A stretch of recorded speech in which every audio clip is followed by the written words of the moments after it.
want that? No, I lied. I'm not going to sit. Okay. See if he's right. Oh boy. No, we don't have to eat it that much. Well, good afternoon, everybody. Welcome to Tales from the Grave. I'm Neil Roberts, and this is my wife, Jessie. So we'll get right into it. Because I'm a bit of a rambler, my wife asked that I bring some cue cards to stay on track a little bit. First and foremost, I'll tell you about myself. Name's Neil Roberts. I served as a sheriff here for 28 years.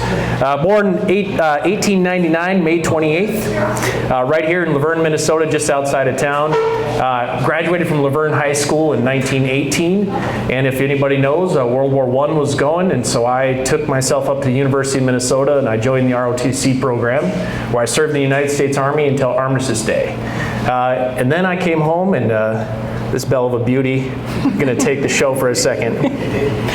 I was born Jessie Martins in 1907, March 2nd, in Avoca, Nebraska, to Daisy and Henry Martins. I had 3 brothers and 3 sisters, and when I was young, we moved to Laverne. So this is where I grew up, and I went to school.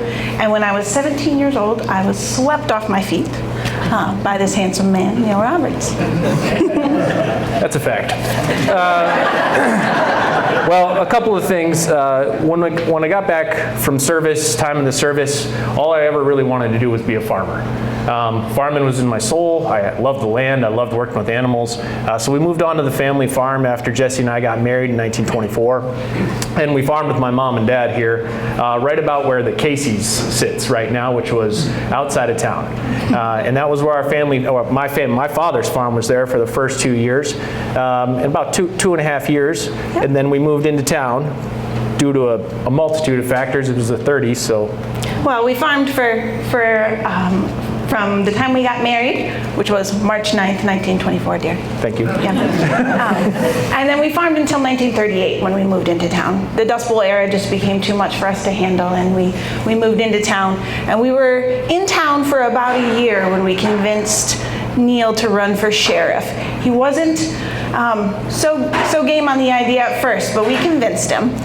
100% the deal is I would never put on a tie, nor would I ever see me in a white shirt. I was not a suit man. I was a bibbed overalls and an everyday farmer, but my wife and a couple of my friends here in town did convince me to run for sheriff. I ran against an incumbent who had been in office for 8 years, and I won. And my wife will tell you that she didn't know that day that I won was going to turn into 28 years of living in the jail. So 28-year sentence is what she got, one gentle push. Those early years of being the sheriff here in town, I'll tell you, I was the only lawman in the county. So my first 17 years in office, I didn't take a day off. Not one day off in 17 years. And on the days when we did want to take family vacations or get a day off, I had to take money out of my pocket to deputize someone so that I could take a day off just in case a drunkard might find themselves in a ditch. And you know, Jessie was a real trooper. Beyond just being the role of me being the sheriff, she became the sheriff as well. She was the matron. So I'll let her tell you a little bit about that experience. Well, as tradition dictated, when he was elected sheriff, I got a job too.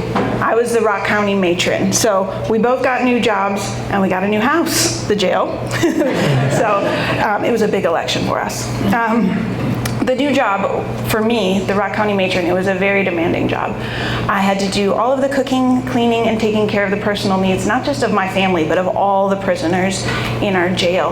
And if there was, on the rare occasions where there was a woman who was incarcerated, I was in charge of her in the jail, but I was also in charge of her every time she went to court. So I had to make sure that she got to court and everything in that. So it was a big job for both of us, night and day. To that tune, if you don't know much about the law, it tends to be that folks aren't breaking the law in the daylight. So most of my work was done at night. Well, when Jessie and I'd be asleep at night, I'd get a call and I'd have to leave, and it became a lot. It's a lot for us to bear for all those years, and there were ups and downs. And one kind of special thing about me as a sheriff is I never carried a gun.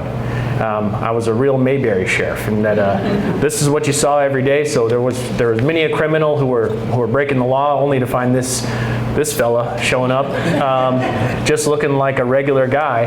And but I never carried a gun, and we really prided ourselves not on being folks who enforced the law, but people who were helping out our neighbors and our friends in the worst time of their life. One of the things, you want to say something, dear? Yes. Okay. It was really hard to see our fellow Rock County residents at the worst times of their life. It wasn't an easy job to do. Sometimes some of the locals here, when they were down on their luck, they would knock on the jail door and ask to be jailed because they knew that they would have a warm bed and good food and clean clothes. And we were there to give that to them. We worked really hard to make sure that our inmates were treated well. And we came to look on many of them as friends. Many of them ate at our table when they were in jail. They ate at our family table, just like any friends would, because that's what they deserved. They deserved to be treated like friends.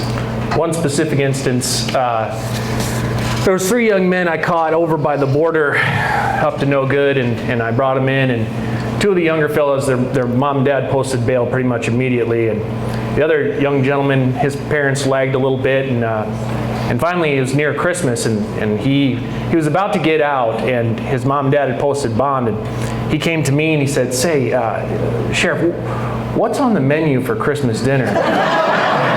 And I gave him the rundown of what we were going to be serving and what Jessie had coming up. And if you don't know, Jessie's Christmases were not to be shied away from. We heard earlier, Betty, I think Betty was my second cousin or something. What are we, buddy? Were we second cousins, Betty? My mother and Neil were first cousins. Oh, so yeah, we are second cousins. We got it right. She's a little young. Anyway, so it was Christmas, and he ended up staying. And not only did he stay for that, but when he actually showed up before the court, he showed up in good clothing that we provided for him, and we took care of him as though we loved him. Now, Jessie would be just remiss if we didn't talk about the 25 years of Christmas at the jail. Christmas was my favorite. We celebrated Christmas at the jail. We'd bring all of our family and friends in, but it would take me 2 to 3 days to prepare for all the food for every Christmas because I had to have something for everyone. We had fried sauerkraut for Uncle Ed, oyster dressing for Oli, coleslaw for Jack, squash for Ruth, and then there were the pies. Just like the pies out there, I made amazing pies. Neil loves blueberry pie. It's true. So I did make a blueberry for him up back there if you guys would like to try some of Neil's blueberry pie. Jack loved cherry, Jim loved apple, and Ruth and Oli loved pumpkin. So every holiday I would make them all. No one would go hungry at my house.